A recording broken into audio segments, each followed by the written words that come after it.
So are you ready for this? Let's do it. So. So wait, do I want to hear the story first? I'm not telling this. No, I need to know the story. Off camera. We'll do that. No way. Hello, everyone, and welcome back to yet another episode of Loans and Laughs, where we take the mystery out of home buying and hopefully inject it with some fun and laughter.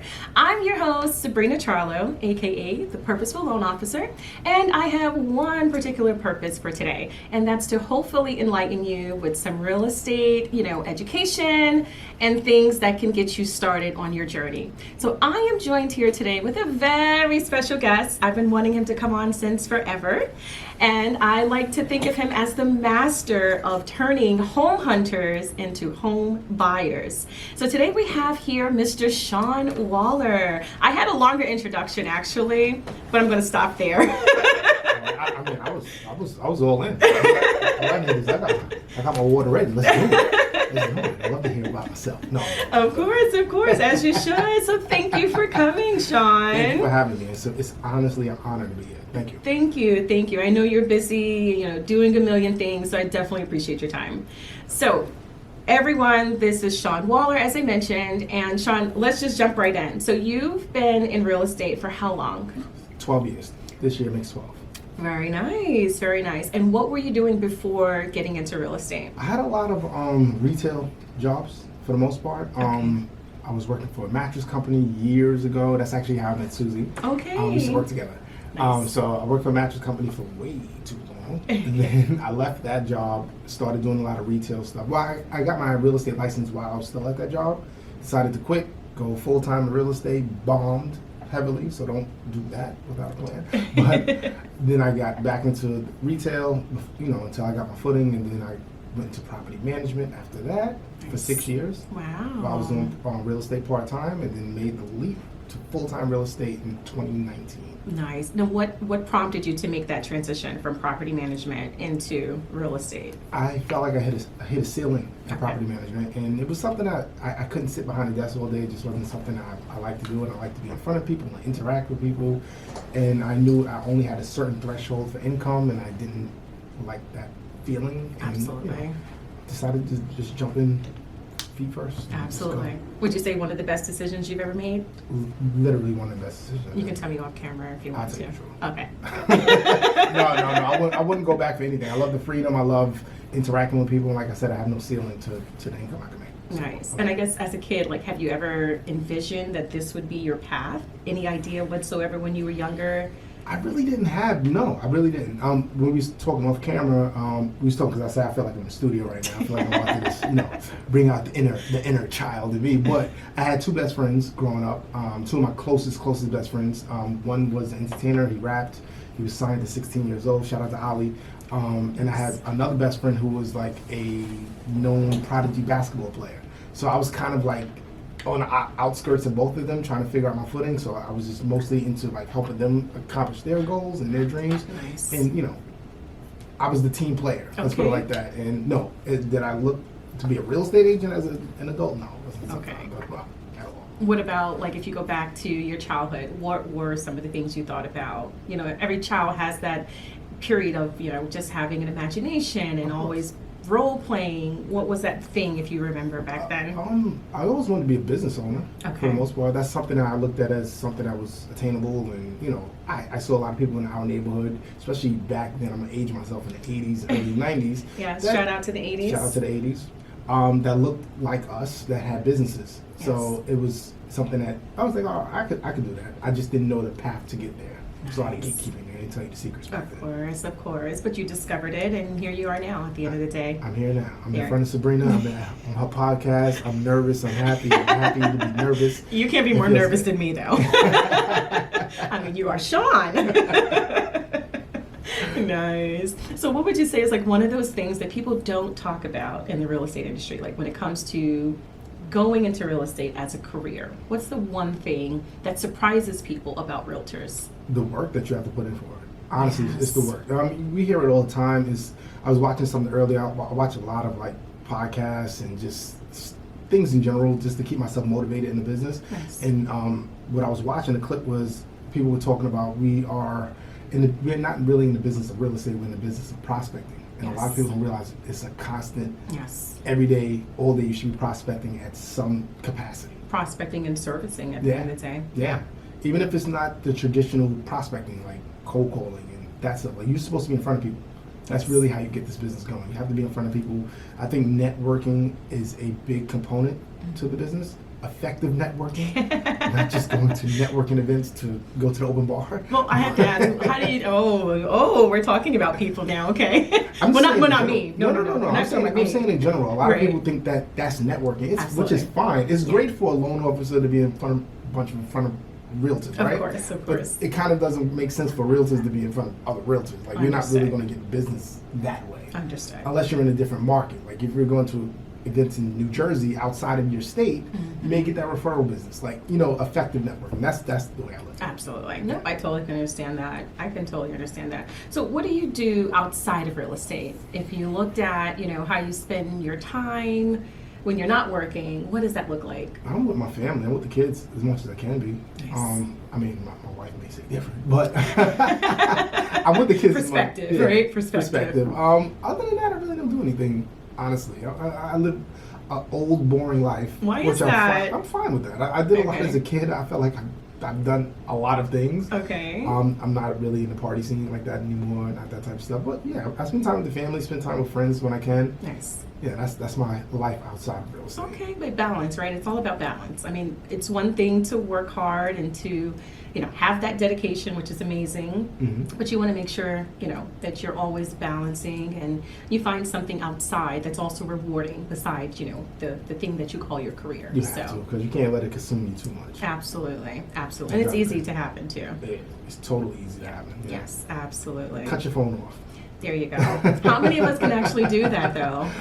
It's tough. It's It tough, is. but you have to. Yeah. You have to. You can't be on all day, every day, 7 days a week. Yeah, You can't. but somehow it seems very addicting. So Yes. it's very difficult Yes. to some. Yeah, I can do that easily. Like, put my phone to the side, forget to check emails. And don't get me wrong, I do check emails now. That's why I she do. gets my email. That makes sense. That makes sense. Probably went to spam. No, I'm just joking. No, the balance is everything, though. Most importantly, Yeah. so I'm all for that.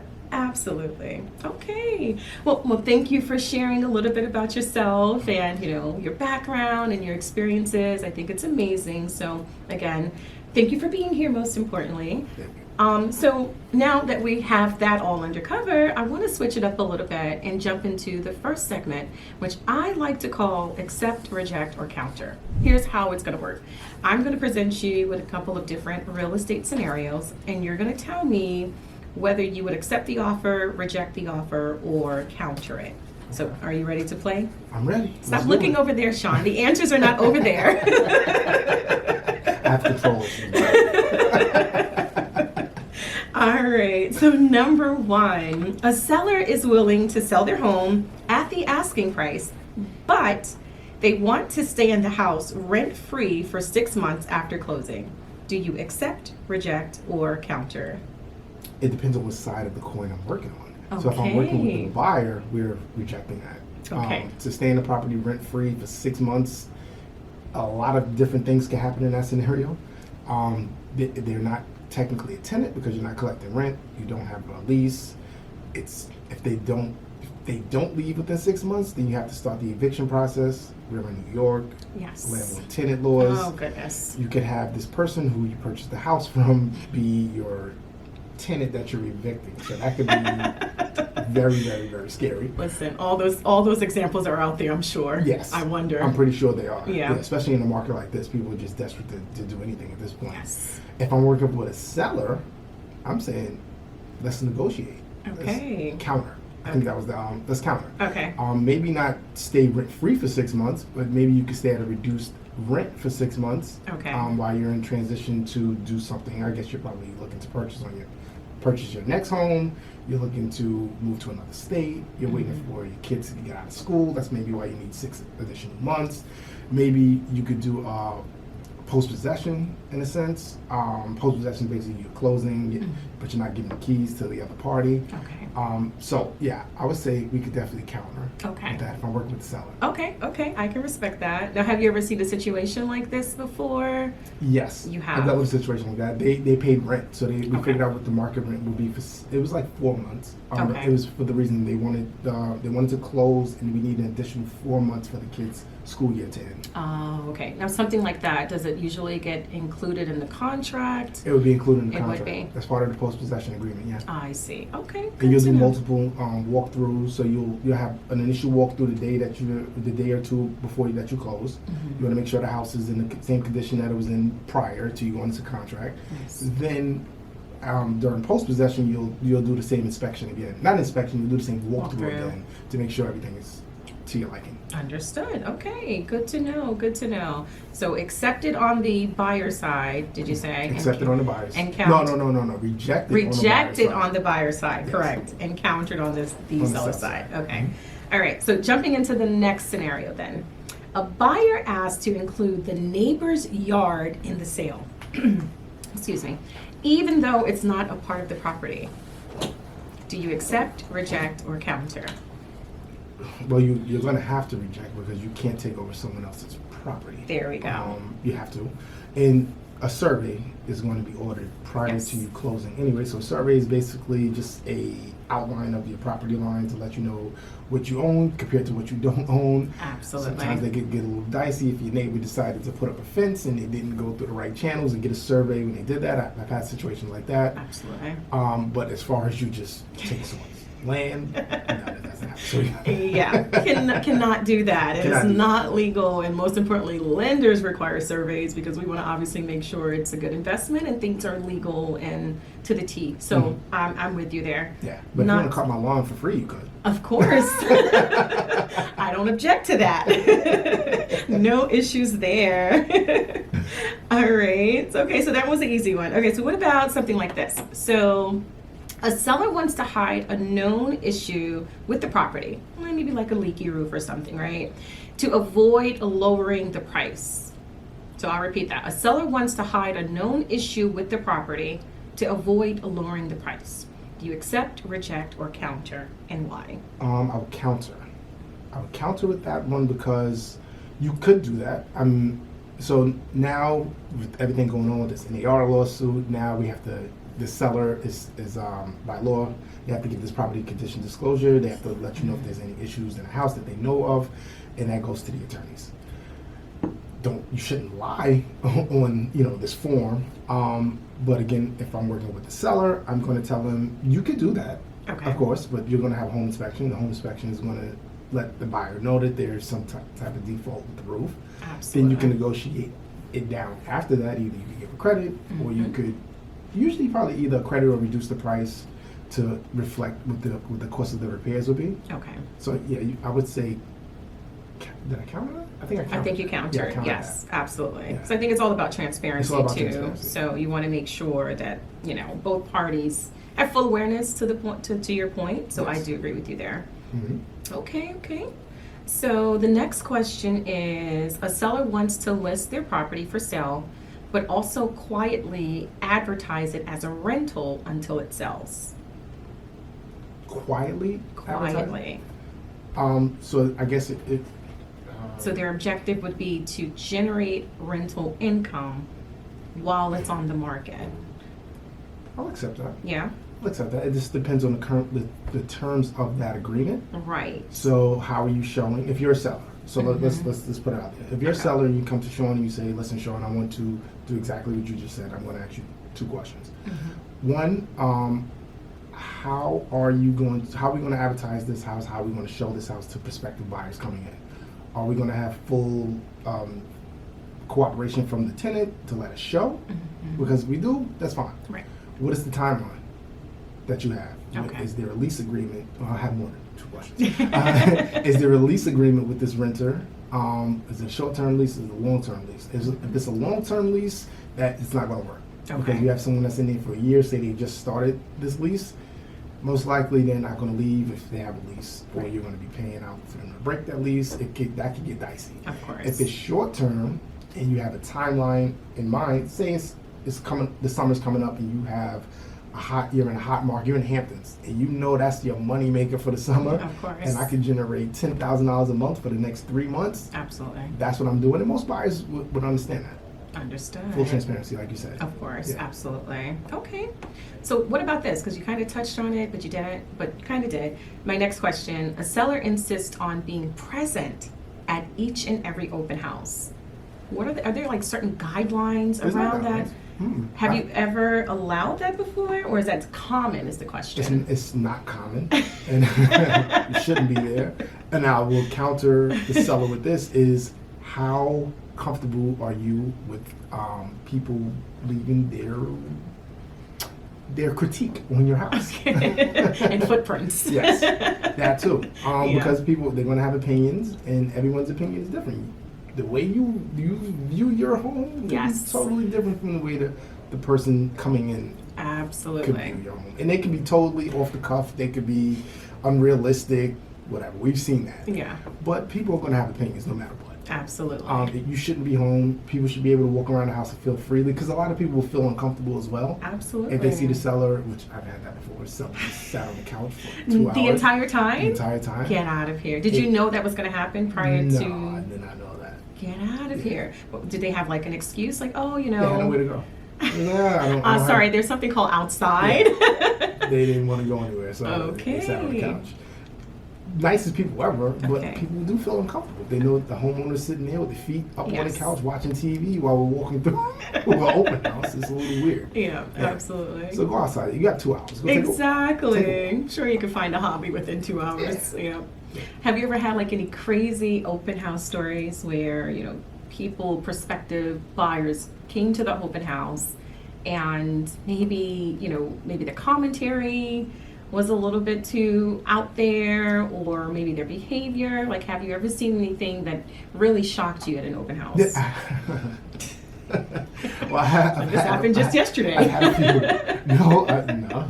This happened at the beginning of my career. Okay. So when I started real estate, I worked in a totally different market. I was closer to the city. Okay. And it wasn't like open houses now, where it's packed lines out through down the block. It wasn't Okay. like that.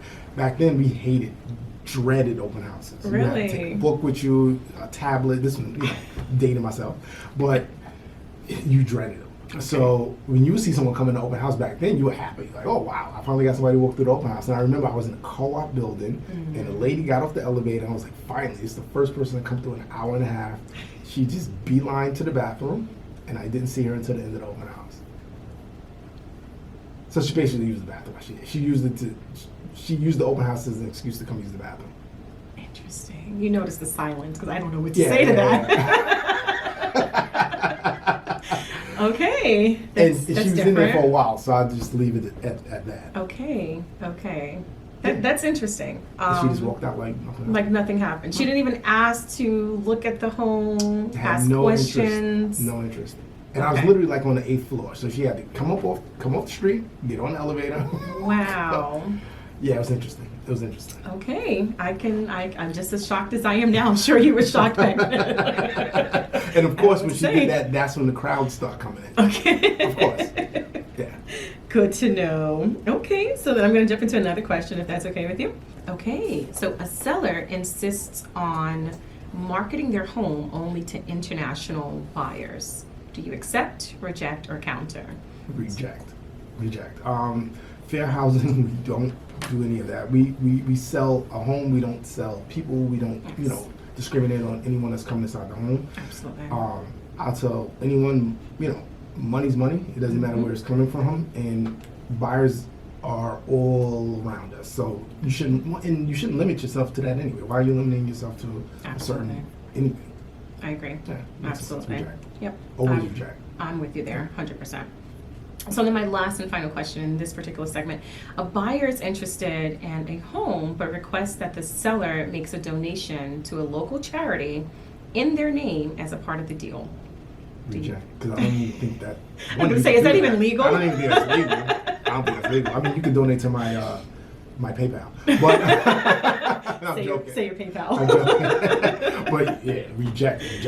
Right, Yeah. right. Because I oftentimes wonder, like, what are some of the weirdest things that people try to propose as a part of the deal, you know? Mhm. I mean, of course, people naturally, they're like, oh, I would love to, you know, have this furniture included with the home. Is that possible? I've seen that. So that's right. That's pretty common, would you say? Mhm. But yeah, when it comes to other things outside of that box, it makes me wonder. Yeah, that's a little out much. there. Yeah, it's a little much. All right. Well, that was fun. So thank you for playing that That little was cool. game. That was cool. I enjoyed that. Thank you. I appreciate it. I thought about it all on my own. So that wraps up that segment. We're going to shift gears and dive into today's main topic, which is first-time home buyers. So this is such an important topic because buying a home for the first time can be both exciting and overwhelming. And Shawn, I know you've worked with many first-time home buyers, so I have tons of questions for you. So we kind of touched on it a little bit, but what do you enjoy most about working with first-time home buyers? Working for first-time home buyers is a stressful thing to do. No, I love first-time home buyers. It is stressful though. But just to give a little, I'm gonna switch gears a little bit. Do you mind? Sure, do that. I'm gonna kick this question back to you Okay. because there's a big misconception of a first-time home buyer. Yes. Can you describe Miss Purposeful? Be purposeful, that is. Be purposeful. Absolutely. Define what a first-time home buyer is to the audience. Absolutely. To the millions of people watching, by the way. Hello, people. How are? Oh, millions. Millions. We aim for millions. We're manifesting. I like that. I'm all about that. Hello, millions of people. So, first-time home You buyer. can donate to my GoFundMe. $1 person. There you go. That's what I'm talking about, Jose. Let's go. Listen. I like the sound effects. Keep it coming. So, first-time home buyer would be considered anyone who is buying a property for the very, very first time. So it can be an individual who has never had ownership before. It could be a couple where neither party has owned property in any capacity. It can also be an individual who they've owned property, but it's been about a good 3 years or so since they've, maybe they've sold the property and they want to re-enter the market, and it's been about 3 years since they've done that transaction. So they can come back as a first-time home buyer. First-time home buyer, obviously, they have so many different programs out there that are geared towards people who are wanting to purchase, and these programs are more so a way to, you know, help with different grants. You know, there are grants out there. There are different means for them to attain home ownership. So it's definitely one of those things where, you know, it's definitely a huge market for people who are first-time home buyers, and there's a lot of incentives out there as well. Yes. Yep. Thank you for explaining that. The sweats. You explained that beautifully. That was beautiful. She explained it good and she looked good doing it. Oh, thank you, darling. Yes. So with that said, what do you enjoy most about working with these first-time home buyers? I love working with first-time home buyers because it's like a fresh new set of eyes, right? That's why I love doing it. It brings me back to when I purchased a home for the first time and things to look for and just the energy that they have usually at the beginning. It gets a little, especially in this market, so keep that same energy There you go. throughout this process. But no, it's a great thing. I love working with first-time home buyers. I love working with all buyers for the most part, but I built my business working with first-time home buyers. And I usually get the most repeat business from my first-time home buyers. That's awesome. Referrals are always appreciated. Of course.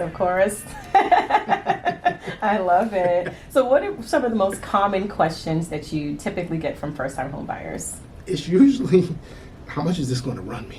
That's an important question. Let me see how deep my pockets are. But yeah, that's usually the $1 million question. They see different price points. Sometimes it gets a little scary. Mm-hmm. Sometimes if they're looking for a home for $500,000 and this one is listed for $520,000, for them that $20,000 is a culture shock, Yes. which it shouldn't be. Yes. We explain that all the time. That culture shock could be a difference of $60, $70 a month over the term of the loan. Absolutely. But usually that's usually it. Especially with rates fluctuating the way they have the past year, everyone's a little more cautious of how they're spending their money. But purchasing is always better than renting because Yes. there's always going to be some type of equity that you could get Yep. later in life. Not even later in life. Later in the next couple of months to There a you year. go. You never know. I've seen Yes. house prices appreciate in the past 2-3 years amazingly. So Exactly. you should definitely purchase something. Absolutely. Investing in you is always like the best thing to do. And of course, I always say the first thing you should always do is understand your buying power. And Yes. the best way to do that is obviously to get pre-approved, Mhm. because I'm sure you don't want to show properties, or you're not going to show properties to home buyers who don't know their buying power, or they're not pre-approved. So Agreed. that's essentially the first step, of course. Agreed. Yes, Agreed. absolutely. And I've done that before in the past. Okay. I don't make it a habit to do it, but I don't shy people away either. Sometimes I think people have to test the market before they get into the market. Yes. You have to see what you like first. True. I was that buyer before I purchased. I was going to every open house, and I was a realtor at the same time, and I was still doing Nice. it Right. without pre-approval. And that's the great thing, though, when it comes to open houses, you don't need a You don't pre-approval need it. to get through the door. Mhm. So if you're ever interested in seeing what's out there, different areas, and 4-bedroom versus 3-bedroom, and the different square footage, go to our open house. Yeah. You don't need any documents to go through the door. So, Exactly. that's And what the you good think thing. that you want may not be what you need. So Right. definitely test the market first. Isn't it always the case? We That's think always we the know case. what we want until we're Yeah. there, and it's like, wait, this is not as important as I imagined. I could 100%. sacrifice, this or that. So, yeah. And most first-time home buyers, I will get a laundry list from people, buyers in general, and then that list gets shorter and shorter and shorter, and then they start sending stuff. I'm like, wait a minute, that's not even what we even discussed. But you love it. You love it. I love it. Right. Yeah. What are some of the things that most people are asking for these days as far as requirements in a home? I tell them we don't live in Georgia.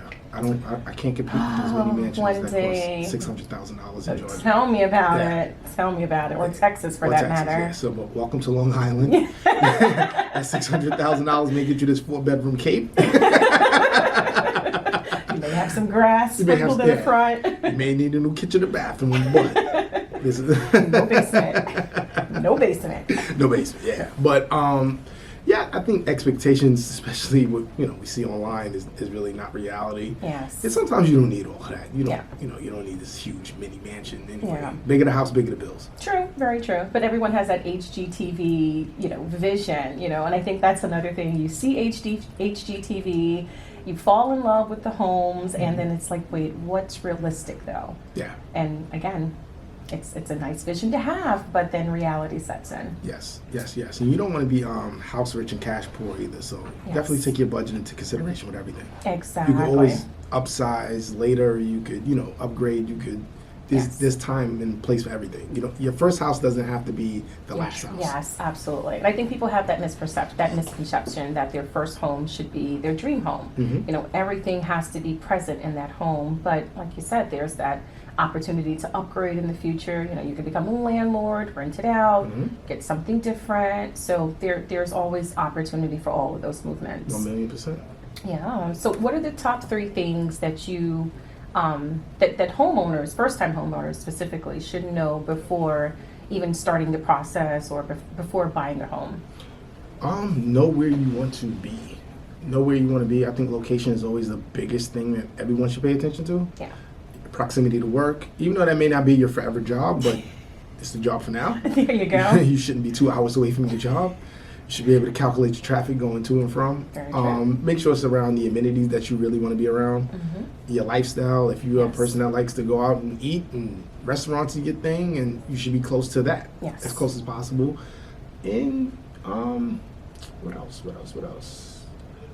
I think that's really it. That's honestly really it. So you said location, lifestyle, and what was the third thing? That's really Did you it. give me 3? Nah, I want 3, Shawn. You want 3? I want 3. Last one. What can I give Jose? What can I do? Budget. Again, budget. Yeah. Budget. Absolutely. Okay, that's a winner. Can't go wrong with that one. Yeah, can't Of go. course. Groceries are up. Inflation is real. Tell me about it. Inflation Some is real. life, yes. So when it comes to trends in the market, I know this question, we can go in like so many different directions, but what are the common trends that you're seeing with individuals who are coming to you looking to purchase a home? Are you seeing anything that's standing out maybe more than when you first started out as a realtor? Trends. The only thing I could really say is reality and perception. Okay. And perception is that my money's going to stretch longer than Yeah. I think it's going to stretch. And reality is it's probably not. There we go. Couldn't have said that better myself. Brought to you by the Yeah, reality is reality. Once you really hit the field and you really see what's out there and how competitive this market is at all price points, especially that first-time home buyer traditional price point, which is, on Long Island is anywhere between like 500 to 600,000. Your inventory is very, very, very scarce right now, and you are competing with a lot of people. Yes, I can imagine. So you're mostly in the Long Island area. That's what I'm everywhere. I'm everywhere. I'm everywhere. Let them know, Shawn. Wherever you Tell need them where you are. I'm gonna let you know where we go. So the Waller team is myself and four. Oh wait, you're jumping ahead. I'm jumping because we selling now. We selling. Go ahead. You got the spotlight. We go everywhere. ahead. We in the Bronx, boogie down Bronx. Nice. What's up? We in Manhattan. We in Brooklyn. We in Staten Island. I'm not going to Staten Island, but I got somebody on my team that will. Nice. We can help you out. We're in Queens. We are in Long Island. We are as far north upstate as Kingston, New York. Okay. And I may have another agent coming on that may cover Connecticut. Nice. I'm everywhere. Let's go. Congratulations. That is amazing. I want to ask so many questions about that, but that's later on, Shawn. Don't spoil it just yet. See, I told you I have control issues. Well, I guess let's just jump into it then. So, how many people are on your team? When did you guys get started? And what is your end goal? Right now, I have it's a total of 6, including myself. So, I have 5 agents that are under me. I call them my partners. I don't call them team members. They're all my partners. We're in this together. Nice. And the purpose of starting the team was I got bored. Okay. I was a sole agent for 11 years. Wow. I was bored for 11 years, Okay. and it gets repetitive after a while, right? Like I felt like I hit a ceiling as far as my growth. I've never been that agent that wanted to sell 60 houses by itself. That sounds exhausting to me. And I wanted to help other people build their business as well, because I knew it was a struggle for me at the beginning. Just going to the office and sitting behind that desk and staring at a computer and printing stuff because it made me look busy. So I got a story about that. I got a beef with my first broker. I'm not even going to shout him out. No, we're not doing that. Yeah. Because I may know them. You may know them. They used to charge me for prints. No way. I remember once, I used to print everything. I don't know why. I was just printing stuff. And at the end of the month, he gave me an invoice for like $60. No way. Yeah. And I was broke. My goodness. I'm like, this $60 is my gas money, man. Thank you. $60. I don't even know what I printed that was worth $60. But he did give me an invoice for around $60, and I was like, yeah, it's not gonna work. And I wasn't making any money. Okay. And he also couldn't teach me how to make money because he was more of a salesperson and not really a coach or educator. Yes. And in hindsight, I think if I would have paid more attention to what he was doing and kind of mirrored it in a sense, it would have made more sense to me back then. But when you're brand new, like, you don't know where to start and where to go. And most of the people on the team are brand new. And it's kind of like being with that first time home buyer. It's like that new set of eyes, that new energy. They give me new energy. They're into this and they're ready to hustle. Yes. So that's what made me started. This is year 2. Nice. Of the team. Year 1 was like any business. Nice. Thank you. To the people in the back. That's amazing. Louder for the people in the back. That's amazing. Sabrina is like, I was not expecting this. Welcome. Welcome to the Shawn Waller Show. Wait, Shawn and Sabrina, you never know. There you go. You never know. You never know. We put it out there. But that's amazing. Jose is he's on it. He's on it. I'm loving this. But I don't even know what I was saying. We were talking about your amazing team. Yes, we were talking about the purpose and why you got it started and what inspired you. You asked me how many years. So this is year 2. Nice. Year 1 was like any other business. It was a complete disaster. It's okay. Year. It's the learning stage. It's the learning curve. Yes. But I said this on someone else's podcast. I said, I love failing. Failing makes a lot of sense to me because I learned the most from failing. Yes. And I'm such a competitor that go. I am never going to stop. Yes. So I love the fact that I failed the first year because I'd rather fail at the beginning than the end. There you go. And it taught me a lot. So it made me really refocus, especially last last year, like the October, November, when business was just dead for everybody. Yeah. Like no one was calling my phone. I couldn't even get, a friend to call me at that point. Yeah. It's crickets for real. But it made me regroup. Yes. And it made me really look back at the business that year. And I said, you know what? I could do this. Yeah. I could do this 10 times better than I'm doing it now. There you and go. why is my business struggling?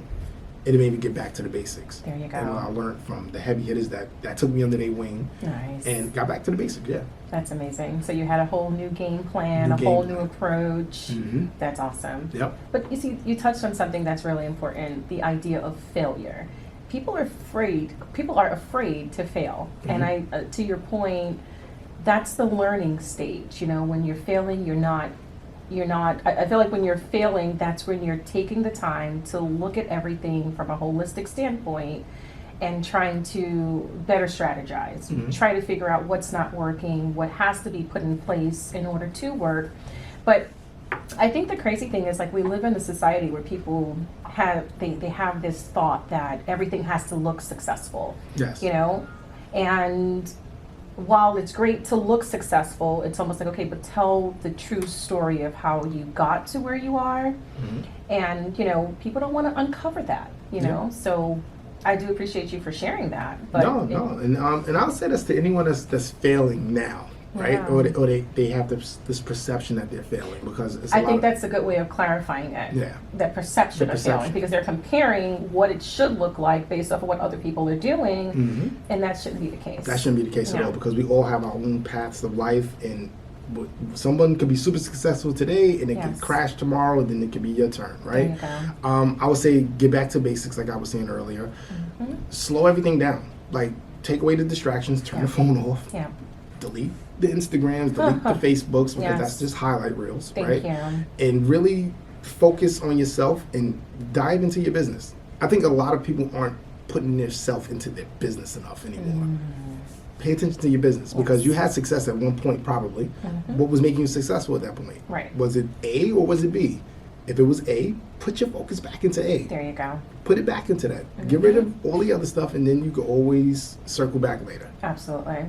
And it's like, even if you have a hard time figuring out what the A and the B and the C's are, find a mentor. Get you someone who can give you the guidance, and they've been there before, so you don't have to start at level A. You can very much catapult to whatever level based off of what experiences they're willing to share with you. Agreed. And teach you. Agreed. So, There's a lot of people out there that's willing to teach you. yes. But like I said, I have my mentors. I call them my big sisters. They all put their arms around me Nice. in 2020, and they didn't ask me for anything. I would just let me be a sponge. Yes. You know what I mean? Let me be a fly on the wall and see what y'all do. There you go. And that's what actually helped me a lot. And they never asked for a dime, never. That's awesome. And I could call them today and ask them a question right now, and they will all pick up. And you got to have those people around you. There you go. Most importantly, Yeah. it forces you to look at the people you do have around you and question, are these the right people with the right intent, the right influence, and, surroundings is everything. It's everything. Yeah. Everything. Absolutely. Okay. So the one thing I also wanted to know, going back to my trend question, the fact that, as far as trends, the fact that single female home buyers are outnumbering single male home buyers. According to actually an article on CNBC, single female home buyers are actually leading the way by more than 20%. Is that something that you're seeing as well? Is that like a direct reflection of your business? Yes. First Yeah. and foremost, shout out to the ladies that's out here doing what they do, how they do it, when they do it.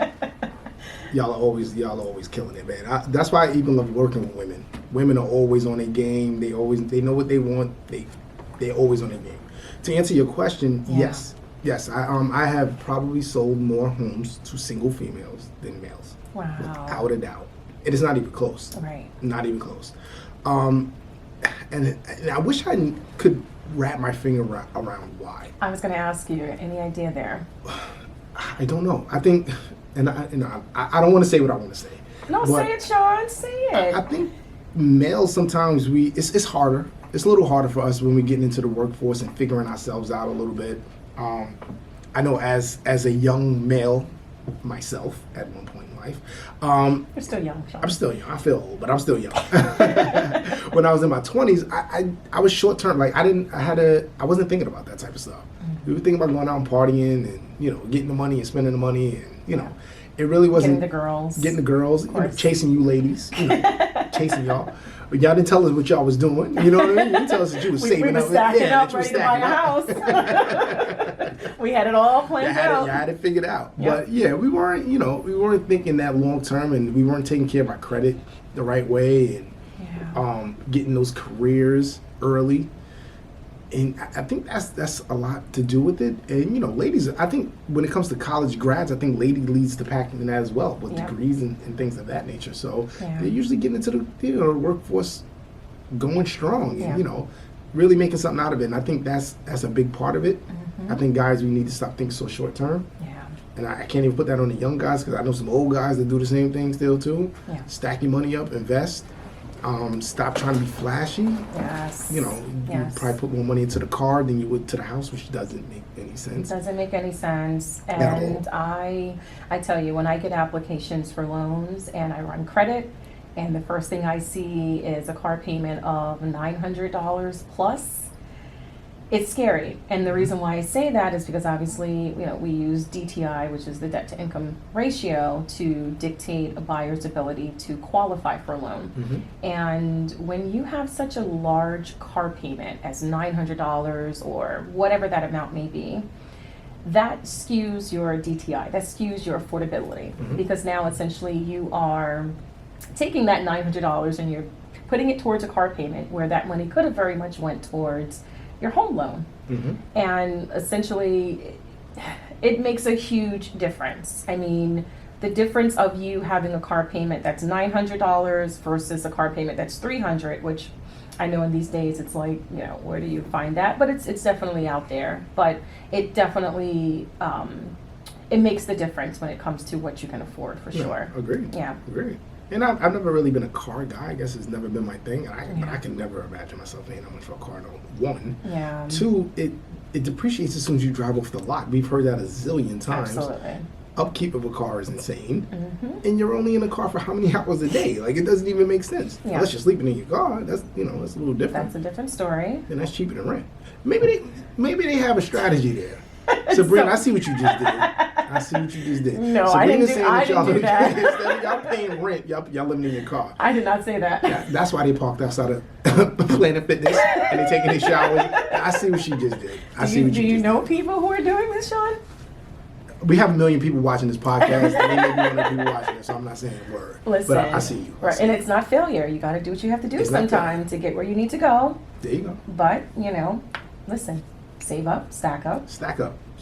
And I'm going to say this for everyone. I had a conversation with a buyer not too long ago. Speaking of a car note, his car note was $1,100 a month, and that was just one of the cars. Wow. He's paying storage for car parts that was like $600 a month. My goodness. And still living at home. Priorities. I don't understand it. Still living at home in your parents' basement, which is crazy. And your parents are allowing that? That's the other part that's a little crazy as well. Yeah, that's the other part. So I get it. Like, we got to grow out of it, though. Yeah. Like, get the car after you get the house. There you go. That's how I look at it. Get the house first. Be. You know, everything, the houses appreciate over time. Imagine you bought that house in 2019 compared to what it's worth right now. Exactly. It's night and day. It is. Yeah. It really is. Priorities. Definitely. Yeah, a lot to be said there. Yeah. A lot to be said there. And ladies don't want to hear what you're doing. They like, what I'm doing, I'm paying my bills, bro. There you go. There you go. I think ladies, we just have that desire for stability and, you know, just having everything set up. Of course. So yeah, I think that's half the reason too. Like, we're rushing out there to become homeowners. Especially like when you think about single moms, you know, they want to make sure they have that reestablished stability for their child. Or even like women who are divorced, you know, they want that stability. So, you know, I'm sure there are statistics as well for those, you know, those factors. But why are you laughing? Story time. So I had I always have a story. If you know me, you know Shawn has a story for everything. So I was working with a married couple that was going through a divorce, and they were selling their home, and the wife pulled me to the side and she said, I need you to help me buy another house, but I don't want him to know. Oh my goodness. While they're selling their house and going through the divorce at the same time. Oh So, my. long story short, me and her started shopping for the house on a low. Okay. Went to contract, and she closed. So it wasn't a post possession. So we was able to close on her sale, and she had her purchase the same day. You're lying. I promise What are the you. chances that something like that would happen? No, she did it all on purpose. Okay. All on purpose. So we go to the closing. Strategy. Women, I'm telling you, they know what Very they're doing. They strategic. don't All the time. always, We never fail. Always. She knew what she was doing. So we get to the closing for their sale of their home, and she's the happiest in the world. And he can't figure out why. She's taking selfies. She's like, she will take some pictures with me. She's taking pictures, and I still have the photos. I still have them. And I'm like, one is great to see because he felt like he had something over her. Okay. But she was like, I'm going to one-up you, and I'm going to make sure that I'm good. And I don't know where he's at now. Wow. I know she's in a better place than probably he is. Wow. Yeah. Oh my. Yeah. Gotta do what you have to do Gotta do what sometimes. you gotta do. You do. You definitely do. All And right. her equity is up right now. Really? She won like 2018 in a great market, great area. She's probably up like 250,000 right now. Which area is this? I can't say because they may be one of the 1 million people. So We're watching. I can't let them know. No, if you get a call from the husband after this, That's what I'm saying. that's on you. I can't help you. Allegedly. This is alleged. Okay. Always have to inject that word every chance we get because you know how the world works these days. All right. Well, I think that was awesome. Thank you so much for your insight when it comes to first-time home buyers and sharing some stuff about your team, your amazing team. So congratulations there. Thank you. We're going to jump into the next segment, which is called The Price is Real. And in this particular segment, I'm going to show you a couple of different homes. Now, I don't have a million pictures like the interior or anything. I'll just show you like the outside of the home.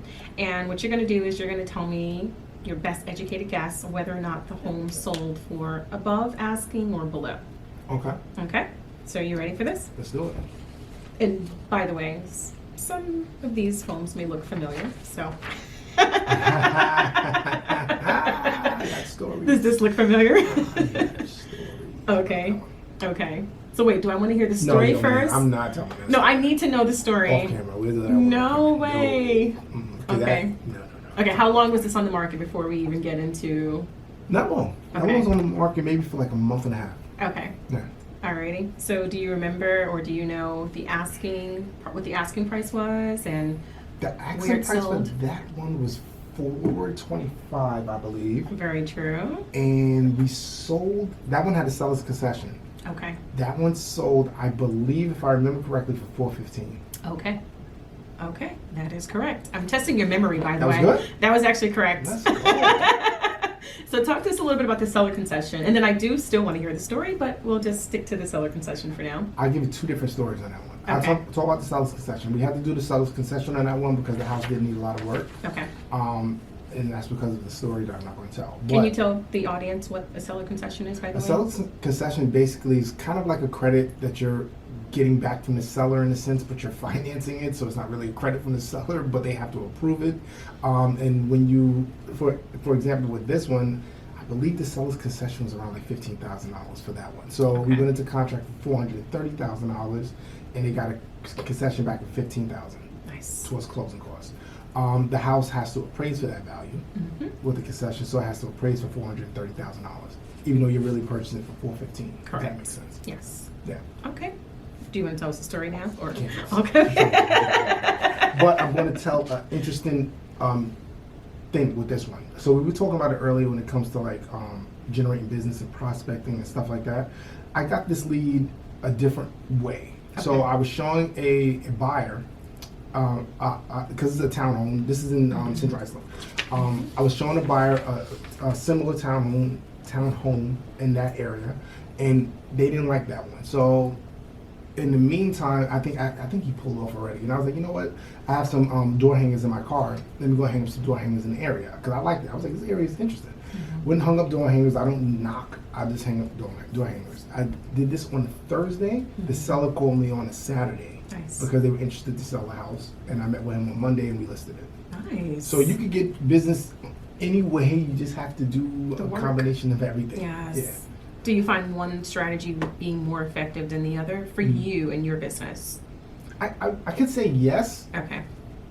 I could say yes. Okay. I do a lot of stuff, social media. I do a lot of social media marketing. Nice. I slowed down a little bit, but we're going to pick it up with We're going to this get back because there. Yeah. Now she got me feeling comfortable. I feel good doing this again. Glad I can do that for you. I try. But I do get a lot of business from it. Nice. It's people that know me, that refer people to me. I've gotten brand new clients from it. I actually got, speaking of the female home buyer, I had one last year that reached out to me in November. Shout out to Lorraine. Nice. That reached out to me, and she bought it on her own. She bought a house on her own, and she laid out everything on my DM. She hit me in the DMs, DM me everything that she was looking for, and Nice. she closed. Oh, that's amazing. Yeah. That's amazing. Okay. I love it. I love it, love it, love it. All right. So brings me to the next home.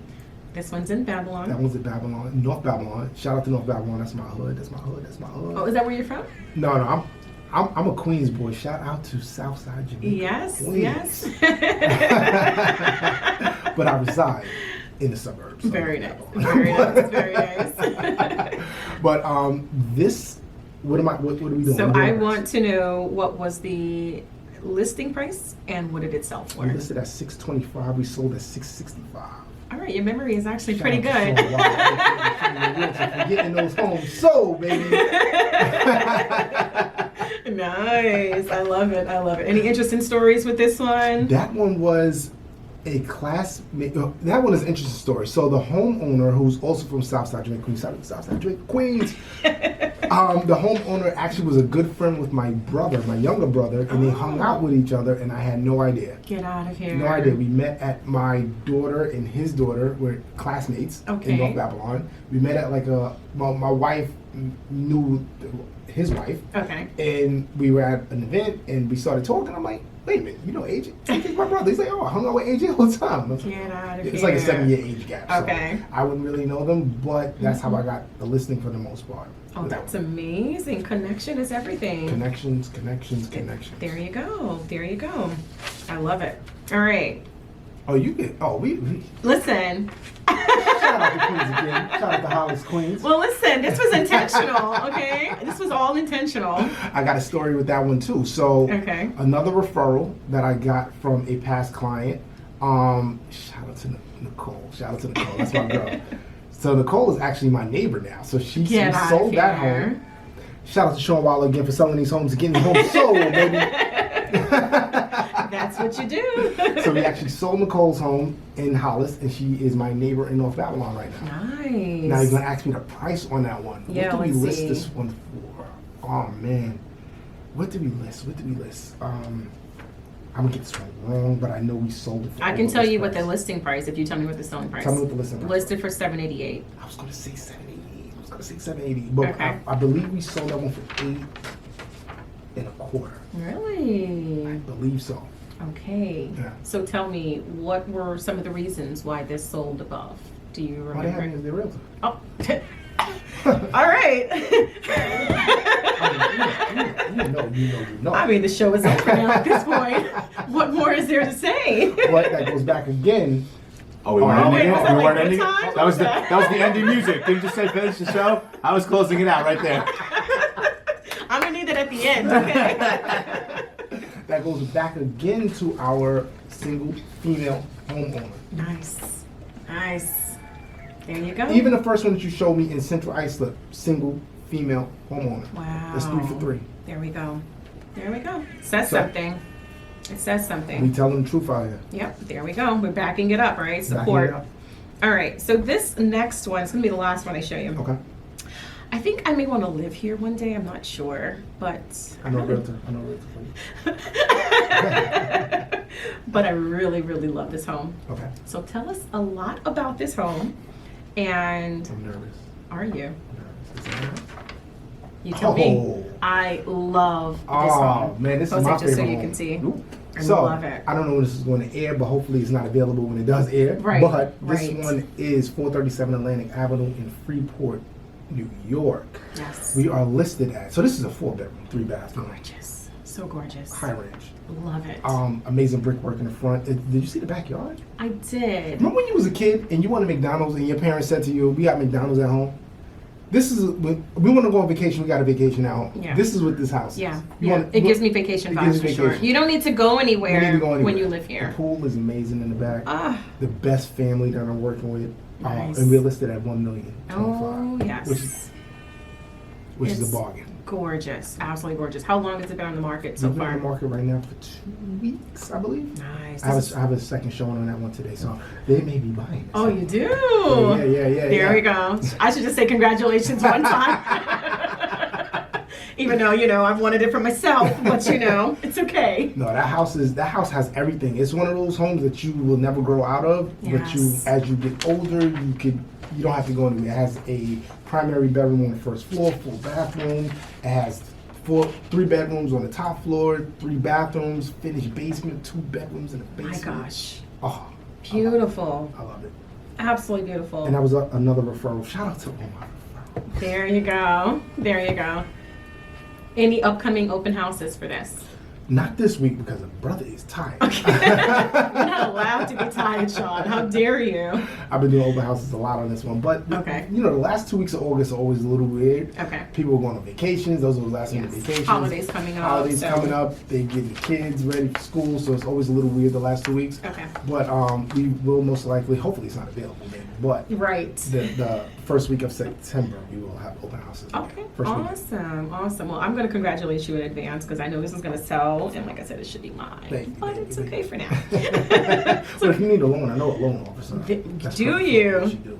Oh, tell the people the name. Her name is Sabrina. Her name is Sabrina, by the way. And if you need a loan, I can tell you who to call, and I can tell you when to call her. There you Just don't go. call her too late because she said she turns her phone off. I do. So I guess this brings me to my question then for you. If you can buy a home anywhere in the world, where would it be and why? Anywhere in the world, I'll be on the beach somewhere. I'm gonna Yes. to you. I'll be in the Yes. Caribbean somewhere. You're talking my language There we there. go. I think Jose. I just seen him. He just said the same thing. Let's do it. We can all just retire right now. There you go. Yeah, I'll I'm be on the ready. beach somewhere. I'm so ready. Where? It doesn't even matter. As Doesn't- long as it's nice, tropical, Yes. food is good, There you the go. weather's better. Coconut tree I'm with within it. reach. I'm with it. I say that all the time. I'm like, that is my dream when it comes to where I see myself, just on a beach somewhere. Yes, I'm with you there. So I also have to ask you this one question. So going back to all those amazing listings that we just went through, if you care to share, what's your approach to negotiating a deal? Like, do you have any secret tactics, or what works? I mean, other than you just being knowledgeable and amazing and obviously well skilled at what you do, what would you say like works as far as Knowing your market. Know the market. Be transparent, because I'm transparent with everyone. I'm gonna tell you some things that you may not like and some things you may love. It is what it is, but Yeah. I'm always gonna tell you the truth. It depends on which side of the coin I'm working on as far as when it comes to negotiating. Okay. As a buyer, here's a tidbit of advice. When you're walking through a home, don't pay attention to the cosmetic, pay attention to everything else. Yeah. You can put lipstick on a pig, is what they say. They do say that. So pay attention to everything else. The kitchen could be great and the roof could be leaking. There you go. Like, what's more important to you right now? Leaky roof or that kitchen that probably only cost them, there's a Home Depot special anyway, There know? you go. As far as the seller, be realistic when it comes to pricing. Be realistic with the offers that you're accepting. Because it's the highest offer doesn't mean it's the best terms. Yes. And because it's, favorable terms, it may not be the best offer. So, That's interesting you said that, because I don't hear too many realtors saying that because they're not actually. Shawn Waller. They don't sell. They don't do what you sell do. what you sell. They don't do what we do. Shout out to the Waller team, by the way. Shout out to the whole team. This is what we do. This is what we train. This is how we do it. Listen, maybe we got to get the team on here one We day. get the team one. They're more animated than me, by the way. Really? I'm the quiet one in the group. Shawn, you're far from quiet. I'm sure no one has told you that before. You're not quiet. Very opposite of that. So team, if you're listening, feel free to come on one day. Shawn will tell you the details. Pull up. There you go. So, this brings us to a closing. I mean, I want to get It's over already? It's over already. Oh man. I know. I kind of want to stay a little bit longer. I know. You didn't way off your welcome? I know, but you know what? You'll be back. That's the amazing thing, and we can talk about other things. Let's do it. There we go. There we go. So, I guess then, with that said, what is something you would want first-time home buyers or repeated home buyers to know and to learn and to just walk away with knowing based off today's conversation? I would say research. Try to research as much as you can. We try to go to these first-time homebuyer seminars, even though they may be a little repetitive, but they do give you knowledge. Just educate yourself as much as you can. It's an emotional process. Yes. Be prepared for the process. Save up as much as you can. Work on your credit if you need to, but don't sit on the sidelines too long. Yes. Because it's going to cost you money. There you go. It's really going to cost you money, and your dream home may be out there somewhere that you're overlooking it by procrastinating. There you go. And don't listen to the outside noise. We go to friends and family for advice, but sometimes their advice is not the best advice, and sometimes you got to just move in silence. Sometimes. Most importantly, Yeah. I'm finding that to be the thing, and that has to you have to put that into effect in order for you to achieve your dreams. Sometimes course. can't tell everybody your plans and your goals. Yeah, because everybody doesn't have your best intentions. There They you don't. And when I bought my house, we didn't tell anybody until we literally went to contract. Nice. No one, even my in-laws, they didn't even know. Really. Mhm. Where everyone was supportive. Everyone was supportive, at the end yeah, of it. but that was just a Yeah. process that we had to go through on our own. Absolutely. Absolutely. Okay, totally understand that. Well, remember, buying your home, ladies and gentlemen, it's very, significant. It's something that you should be intentional about, and it's something that's very, very life-changing. So I'm always in support of, people just taking that leap and following that journey and following that path. And most importantly, I'm happy that you were here to kind of lay out the groundwork and take away some of the mystery and make it something that's fun and comfortable for all, because it is attainable. It is certainly achievable. Just have your plan in place, be willing to execute, and do your research. Yeah. And home ownership could be life changing. One is shelter, right? We all need some form of shelter. Yes. And two, like we said, I would look at it as an investment. Look at it as a piggy bank in a sense. Yes. And if you buy right, you can sell right, and you can upgrade to what you want. There you or go. you can take money out and go into a business. You can do so many things with your Yes. equity. Absolutely. But you got to start somewhere. You got to be in the game in Be order in- to win. That is a fact. Absolutely. Absolutely. Well, thank you again for that amazing insight. I had a great time with you here today. Thank you. And This was fun. It was. Absolutely. Until next time. So this concludes. Bye, guys.